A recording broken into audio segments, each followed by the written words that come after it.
Worth than I do. And I think he offered the guy $150,000 for it. And so I called the guy about a week and a half later after I got home. I said, hey, did you get this G car? He said, well, I've got my hands on it, but I haven't got my arms around it yet. I said, what does that mean? He said, he's bringing it over to the museum and going to put it in the museum. And, be sitting there as a brand new car. He said, but he hadn't agreed to sell it to me yet. Said, I'm going to get it. He's determined to get it. That's cool. But we met some really nice people. We went through Dakota Digital. That's a fantastic place. They have 160 employees making dashes, gauges, and stuff like that. I had no clue they had that place was that big. They're building another building, and Scott told me, he said, we're going to hire 40 more people if we can find them. So we're in there, me, I'll BS with everybody. And I'm talking to this older gentleman. He's older than me. That's old. That's pretty damn old. Him and his wife work there. And they work there during the summer. And then when the weather gets cold, they go to Arizona. Oh, yeah? Spend the winter in Arizona. But he's sitting there with a computer testing these gauges and stuff. And they make their own circuit boards and everything. A buddy of mine, this guy, he likes the Dakota gauges and stuff like that, So he said, that's my wife over there. She's working on the other side of us. I went around talking to her. And she said, we're going to be married 59 years, the 29th of this month. So we're coming home. I told Vicki, I said, get on your magic telephone and find us the biggest anniversary card you can find. We found one about this big. She ordered it. So I went over to Home Depot and got me a 5 and a 9 and glued it. That's cool. And sent it priority mail, and it got there the 29th. Oh, yeah? Oh, that was great. The timing was perfect. And stuff, yeah. Timing was perfect. And I put a couple of the cards that I signed and gave away and stuff. And so this guy calls me from Dakota. He said, "This is so and so from Dakota Digital." And I said, "Okay." I said, "What can I do for you?" He said, "I didn't know you were in that group the other day coming through here." I said, "Yeah, I was in it." He said, "When I was a little boy, my daddy carried me to a match race between you and Bill Jenkins." And he said, "I would love to have one of those cars, So I sent him a card. He said, "I wish I could get, Bill to sign." Well, Bill died about 5 years ago. I said, "You're a deep brother." If you can get him to sign it, that would be quite interesting. Very interesting. But people do stuff like that. It really makes you feel good. Oh, yeah. We'll have Buddy Martin here tomorrow. Buddy will be here. And we've got a bunch of stuff we're going to sign and give away. Whatever. That's cool. Nice. Yeah. We never got Buddy. You have to just con Buddy into coming, drag him out. You don't like to come out and travel or nothing, or what? No. He just got to where he doesn't, Well, I told him, I said, "You hadn't been with us. You go with us, you're going to have a good time all day long." So we conned him into coming. He'll be here tomorrow. They're coming in tonight.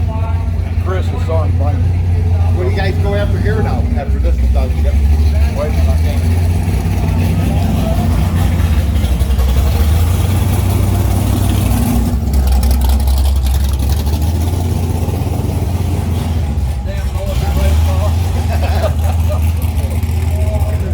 What do you head to after here? After here? Yeah. Well, we'll be back home for a week or so. We got something later this month. And then I kind of want to go to the Street Rod Nationals. I don't care as much about the Street Rod Nationals as I do about their vendors. They have a 500,000 square foot air conditioned vendor. Oh, that's nice. Oh, nice. But, they have a lot of really nice stuff. But a friend of mine started that, Vernon Walker. He's out of it as of now. He's having a lot of health problems. But he started that thing. I'm from Memphis, and there was so much stuff came out of Memphis back then. It was ridiculous. Memphis was one of the biggest race towns in the country back then. Yeah. You had Comp Cams, Cam Dynamics, Lenati, TCI, Hypertech. All in that area. Huh? Oh yeah, everybody came out of Memphis. We used to have we started 28 years ago this November, having a dinner on Thursday night before Thanksgiving, week before Thanksgiving, of all the racer people from around Memphis. A lot of people raced there, not only the companies and people that work for the companies, but it was huge. And it started getting smaller and smaller, so they turned it into a big cruise in because it raised a lot of money for charity. Right. The whole purpose of it is. And so we were at the dinner the Thursday before Thanksgiving. So Lynn, the guy that's running it now, I went up to him on the stage. I said, hey, I got a job for you. He said, what, Herb?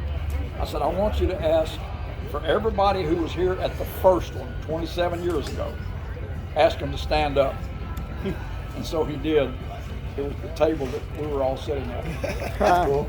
That's all that's left. Yeah? No, they never passed away. Jesus, something like It's that. sad, but that's just the way it is. Yeah. We lost so many of the Chrysler engineering people. There's only about 3 of those guys left out of the Chrysler engineering group. Joe Pappas was here. He'll be here today. He was here yesterday. And we were talking. He worked for the Motown Missile Group. Okay. And Joe and I were talking. He said, it was amazing the group of people that we had at Chrysler in the race, what we call the race group. They were the race engineers. And that was their job, to race. And we had Mr. Hoover. Oh my God, Mr. Hoover was a genius. Tom Hoover. He's the one that did the Hyperpack 6-cylinder. He did the Max Wedge. He did the 426 Hemi. He did everything.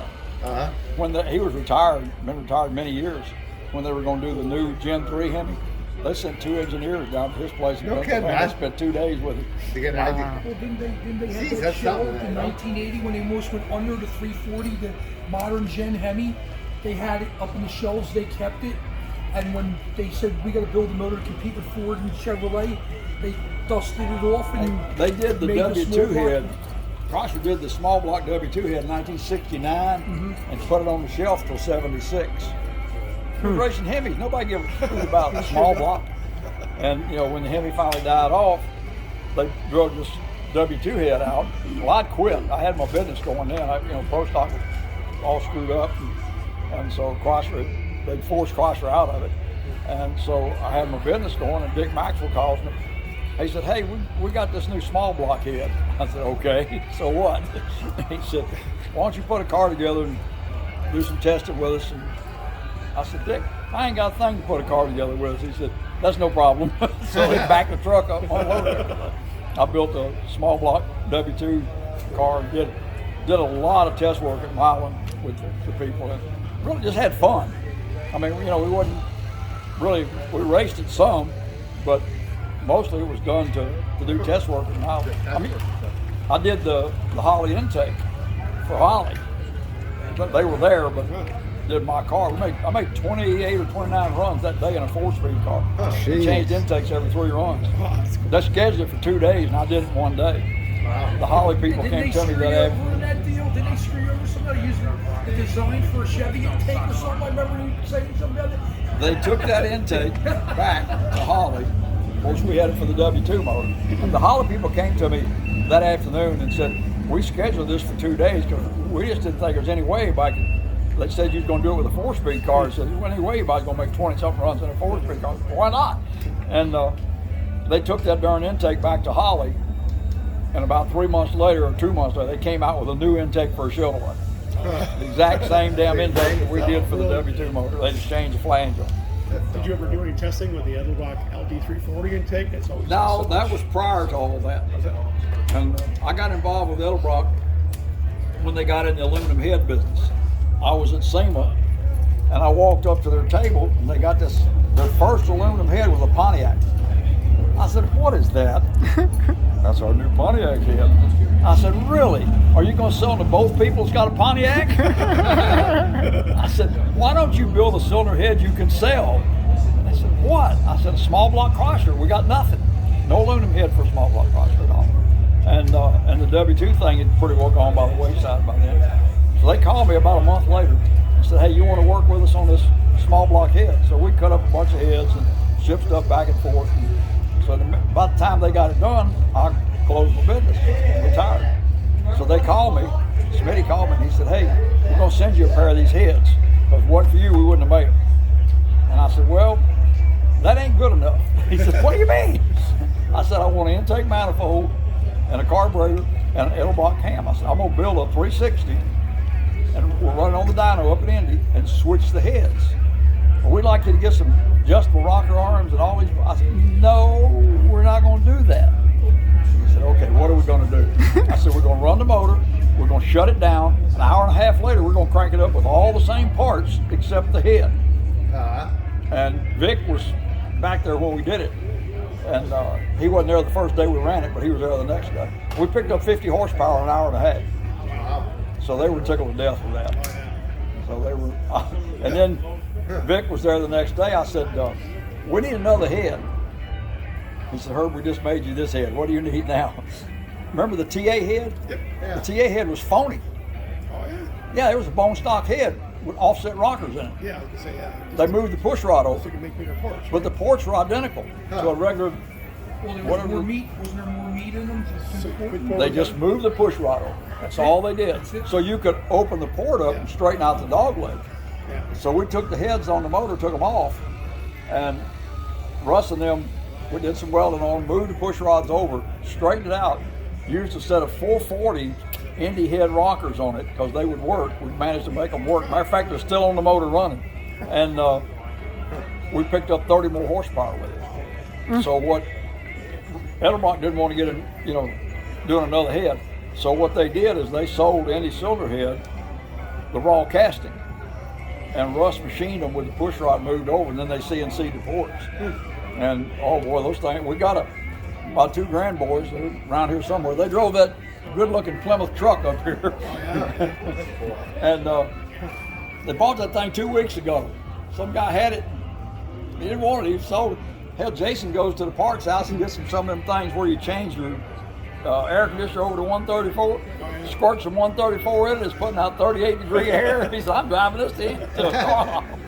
He drove it up here. But Indy CNCs those heads, and they sell it. Now Hughes is selling them also.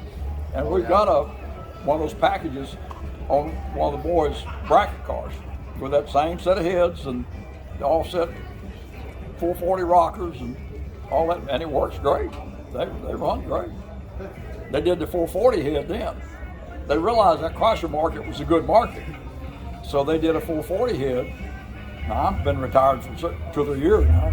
They called me up, hey, we want to send you a pair of heads. So I did the same thing and built a motor for it. Same deal. We picked up 50 horsepower in about an hour and a half, just swapping the heads. I wanted to make it look.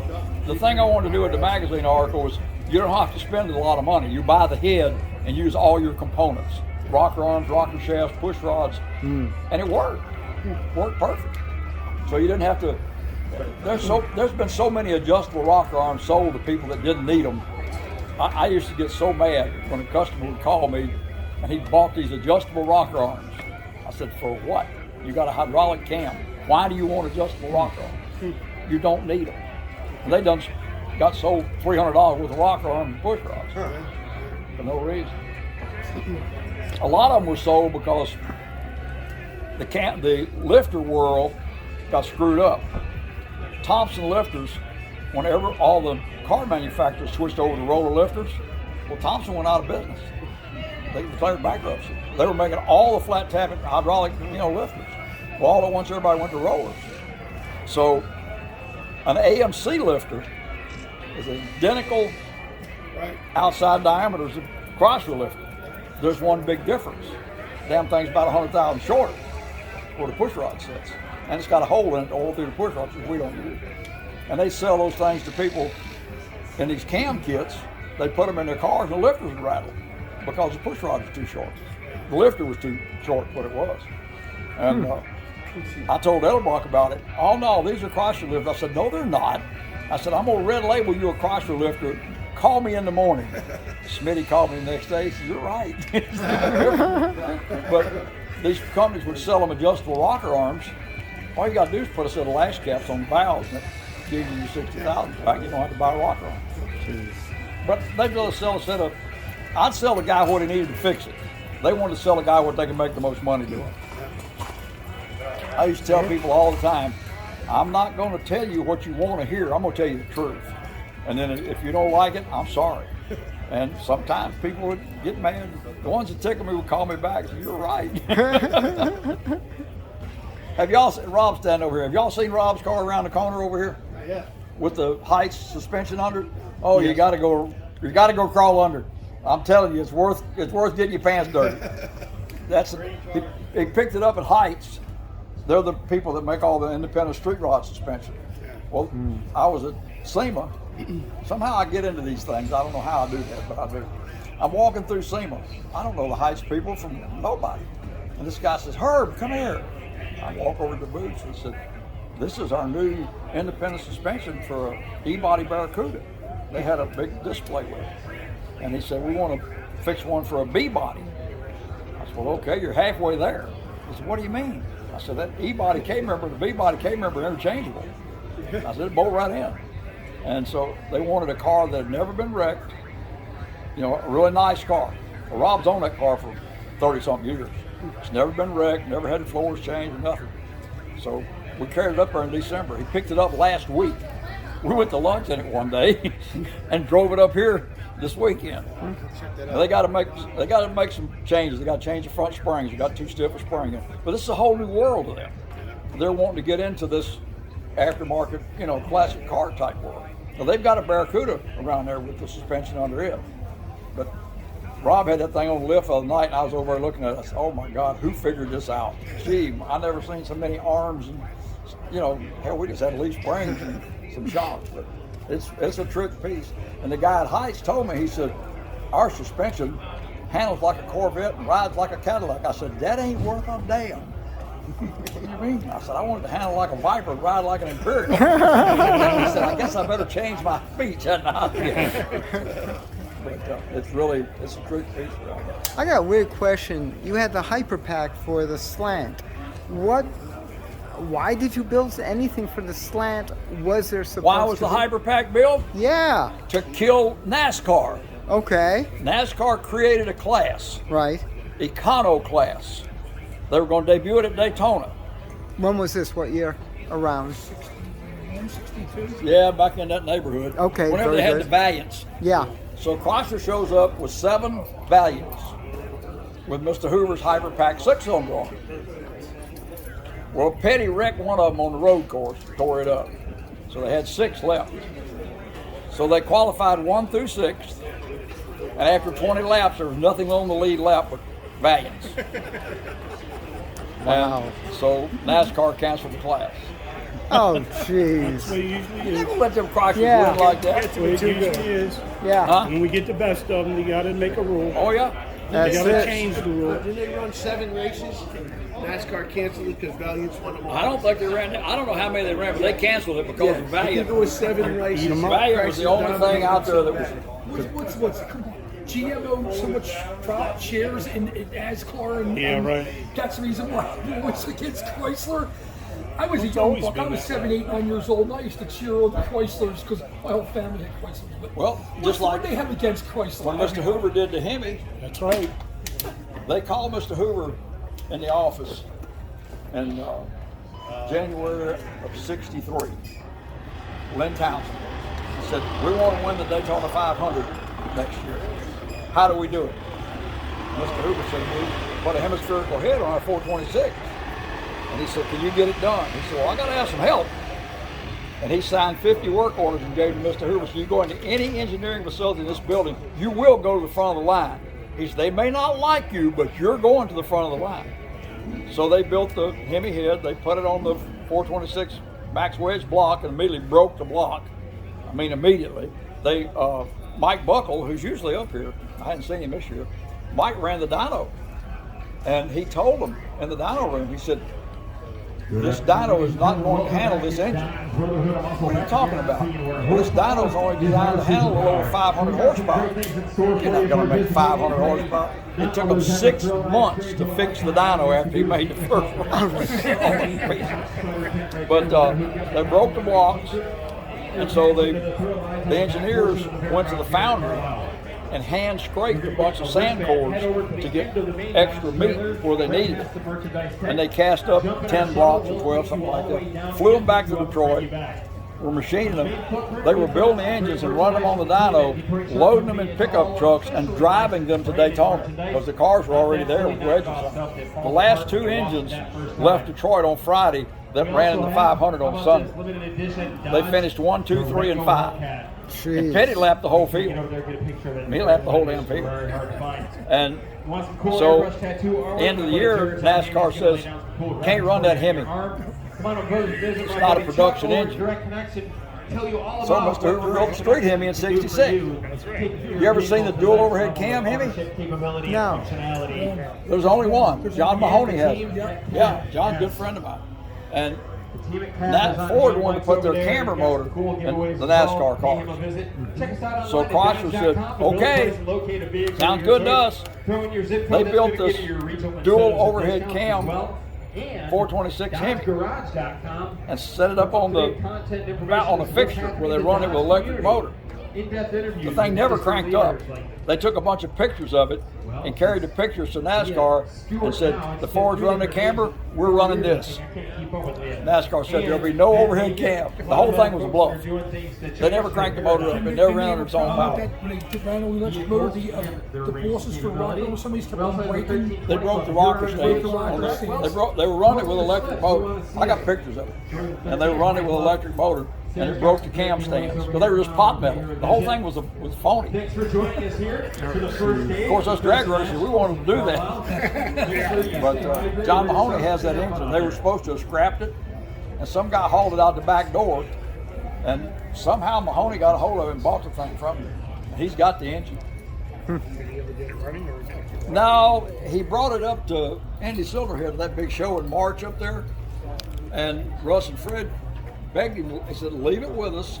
There's only one valve cover for it. When they use the picture, they didn't have a valve cover for the other side. And he said, we'll make a valve cover, we'll make some billet cam stands, and we'll crank the thing up. But he wouldn't do it. He wouldn't let them do it. And I kind of understand that because it needs to stay like it is. See, there was one engine that got ruined. Chrysler built a canted valve big block. And there was only one motor and one extra pair of heads, and I had the extra pair of heads. But no, this thing cranked up and ran for real. And that's when all the emission laws were coming in and they canceled the whole program. Well, the engine wound up,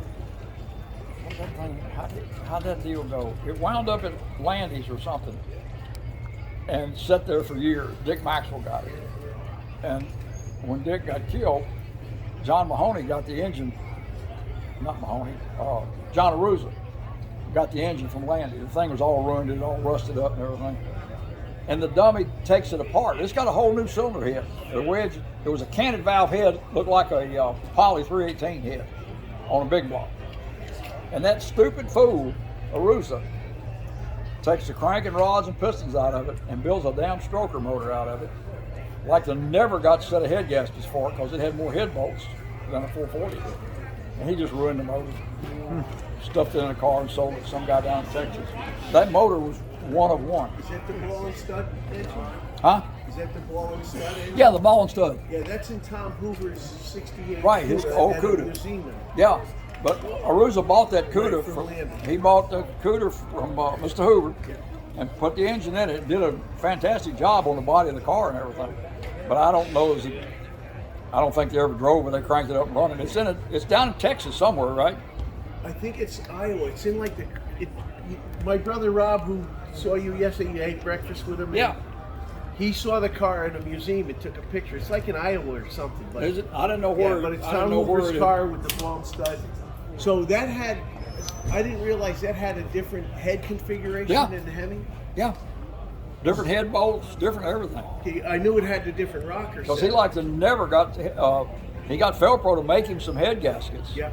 And they charged him for it. They didn't want to do it, but they went ahead and made them. So was that actually a Hemi head or was it? No, it was a canted valve. It's kind of like a big block Chevy. Canted valve. Yeah. Well, Chrysler had the canted valve before Chevrolet ever thought about it. They had the Poly 318. The small one, yeah. Yeah. That motor was too expensive to build. That's why they dropped it. Because you had to build all the rocker shafts and rocker arms, and so everybody's going to a wedge where you got two rocker arms and one shaft. Were you involved with those? I bumped into this guy with Y headers, really strange headers which came up. Tri-Ys. Yeah. That was back in the 60s. We had Yeah. Tri-Y headers, Yeah. Hey, I'm old. What do you want? Do what? I'm old. What do you want? You ain't old as I am, I bet you. I got you within a couple I'm years. 78. Yeah, you got me by 10 years. a good friend of mine asked me to sell Jimmy Henderson from Buffalo. Who? Jenny Henderson. That name's familiar. If I saw her, I'd probably know her. Probably. Yeah. Anyway, she asked me to say that. I've met so many people in my life, Lord, emotion you can't even imagine. I'm sure. Can't even imagine. And I'm pretty damn good at remembering. A guy walked up to me yesterday. Hadn't seen him in years. He had a 61 Imperial last time I saw him. And he started telling me who he is. I said, I know who you are. Where's your Imperial? Well, it's at home. I said, what's the matter? Is he out of gas? And I told his wife, give him some gas money so he can drive it up. But he had bought him a, what do you mind, a GTX convertible one or something? I think so. Yeah. And he had hauled it up here in a trailer. I said, what's the matter? Want it run? I don't believe in hauling a car. That red car over there has been all over this country. Where's your white one? This is home, the Imperial. Yeah, I got two Imperials. I got a 62 Imperial, a 63 Imperial, and I got the red 61. I got another 61. Vicky fusses at me because I got it in the basement. I hadn't got it out. I hadn't had it out in about a year. It's a real cross-rim cinnamon car. At least it's You the know, they made a basement, not the handful. living room. Hey, don't laugh. We saw a car in the living room the other day. We did. Sure did. Definitely saw It's a car art. in the It's living art. What can you say? It's art. I have Oh, two yeah. memories. I was in the Chryslers. My uncle, my father, and my brother in the 60s all had Chrysler products. I was only, I believe, 8 or 9 years old, and two memories I have watching the Wide World of Sports and my few friends that were in the cars, Chevy and Ford. I said, I'm going to go and watch the Nationals, the Indianapolis Nationals. I said, it's going to be all Chrysler. And it ended up being all Chrysler. When you Being won by Banky in a the quarter final. of a fender, I was standing up in front of my TV. I'm 9 years old, jumping up and down, screaming and hollering.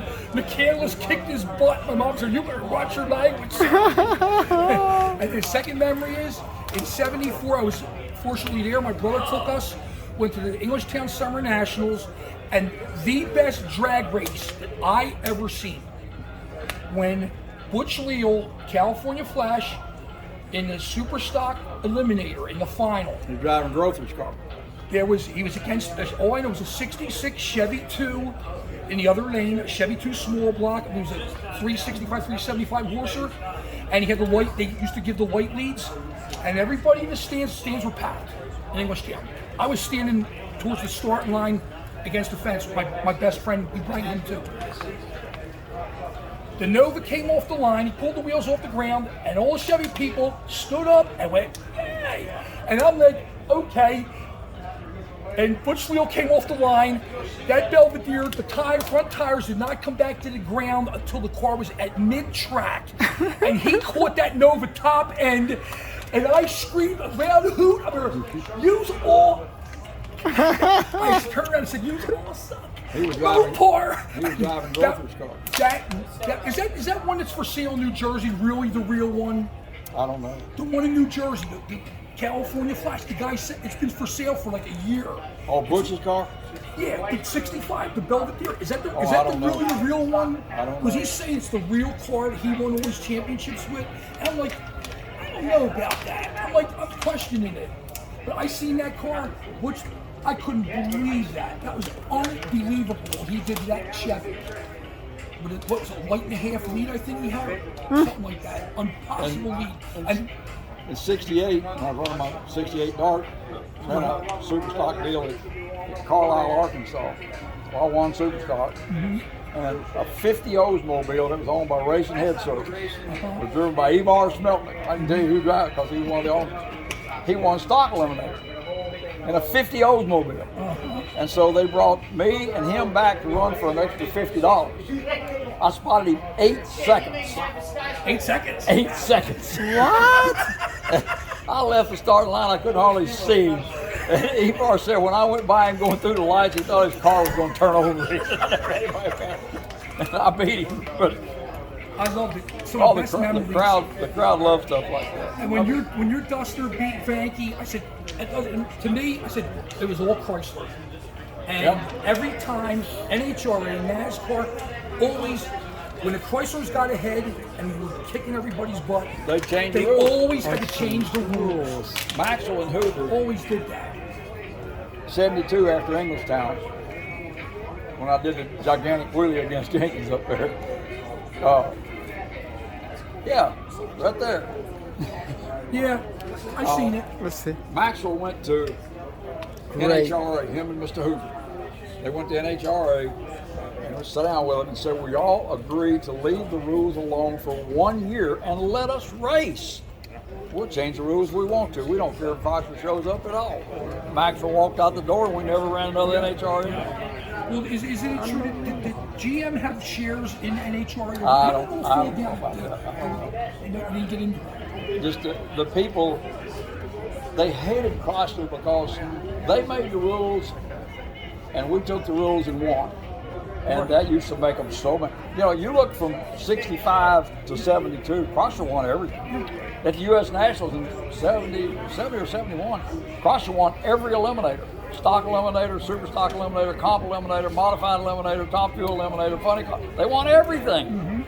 And all of that make NHRA mad. We had the best engineers. That's what was to it. You had the Well, like I smartest said a while guys. ago, I was talking to Joe yesterday, Joe Patterson.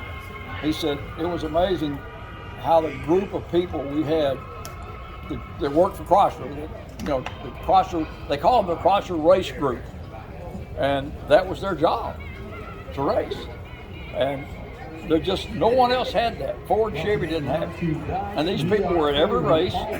You went to any major event, they were there, all of them, walking around. And we just, nobody else had that. There was nothing wrong. Just Chrysler took everything to the letter of the rules, and GM and Ford could have done the same thing, and they didn't do it. So they started whining and crying, and they got their way. Well, Jenkins and Nicholson both worked very, very hard to compete. And the rest of them, all they want to do is whine and cry. So, just very aggravating. But we loved it. We had more fun. See, after the deal at Englishtown, we had more races we could run anyway. So we just didn't have to go sit at them major events for 4 days and hope you made money. We just go somewhere and book in and make money. I enjoyed every minute Chrysler kicking all their butts. I enjoyed We had that United States racing team group together in 71, 72, and I dominated that thing in 72. I won 4 of those events in a row. Oh, you did. You should have been with me. That picture from Superstock, I had the magazine with the picture of your car doing that wheelstand when you broke the wheelie bar. And it's too bad they didn't let you fix the wheelie bar for you, man, Jenkins. I would like to see what would have happened. Well, I was the only Chrysler car there that could have beat you. I was the quickest car there. And do you have that car, that demon? How much do you want for it? you ain't got Is it that for much sale? money. It ain't for sale. In 3 months I might have it. How much you want for it? That car will never be. I would love to take a ride in that car, if not drive that. No, it stays in the museum. And that's the one we cut in half. And Do you ever sneak to the track like on the weekend or something and just take a little test drive, make sure it's up to that snuff? car, I have not been down the track in that car since November of 72. I ran Jenkins in the match race at New York National Speedway. That was the last race the car ran. Right, you try to get into the 8s, the first car to go into the 8s? I went 901, 901. I beat that car today. I wanted to go 899 so bad that day. Just wouldn't do it. Mr. McCandless, can we impose upon you to sign a couple things? Sure. So go ahead, sir. You've been waiting. This is Pam from NortheastWheelsEvents.com at 2022 Chrysler Nationals over here in Carlisle. Just enjoying, absolutely enjoying listening to stories from Herb McCandless. For more cool events like this, make sure you check your car show calendars. NortheastWheelsEvents.com, SoutheastWheelsEvents.com, UKWheelsEvents.com, and while you're there, host and promote your events. I'll see you at the shows. I'll give you, you'll have one in just a